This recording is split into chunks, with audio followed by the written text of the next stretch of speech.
নমস্কার বন্ধুরা, আমি আবারও তোমাদের সামনে একটা নতুন ব্লগ নিয়ে চলে এসেছি। আর আজকে হচ্ছে বৃহস্পতিবার। আজকে দেখো আমি সব সবজি নিয়ে বসে পড়েছি, সবজিগুলো কাটবো। সবজিগুলো প্রায় অনেকটাই কাটা হয়ে গেছে।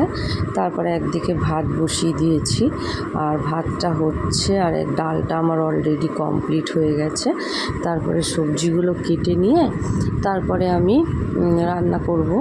আর এই যে মান্টো দেখো ডিমের অমলেট ভাজছে, ও ডিমের তরকারি করবে বলে, তার জন্য। আর আমার ওদিকে রান্নাবান্না কমপ্লিট হয়ে গিয়ে আমি খাবার গুছাচ্ছি, ভাত তুলছি একদিকে। আর আজকে আমি বানিয়েছিলাম শুক্তো, ঝিঙে আলু পোস্ত, পনিরের তরকারি, ডাল। আর আমার মেয়ে আলাদা ডিমের তরকারি বানাচ্ছে। তা যাই হোক, আমার তো প্রায় রান্নাবান্না কমপ্লিট হয়েই গেছে এখানটায়। আর ওদিকে আমি খাবারগুলো তুলে নিয়ে আমার বরকে খেতে দেবো, তার জন্য।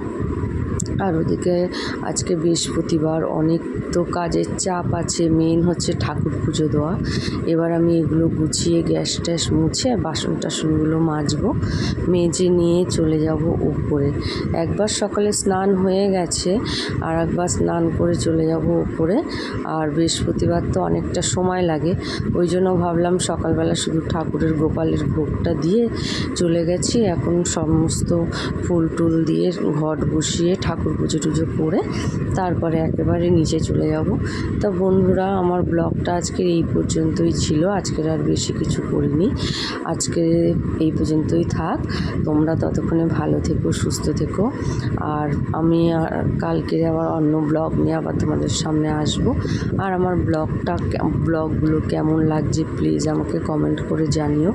আজকে বেশি কিছু দিতে পারলাম না, আজকের এই পর্যন্তই দিয়েছি। আজকে অনেকটা কমই করেছি, আজকে বেশি ভিডিও শ্যুট করার সময় পাইনি, তার জন্য তোমরা কিছু মনে করো না। আজকের মতন ব্লগটা এই পর্যন্তই থাক। আর হচ্ছে ভালো লাগলে আমাকে প্লিজ একটা লাইক কমেন্ট করে দিও। আজকের মতন টাটা।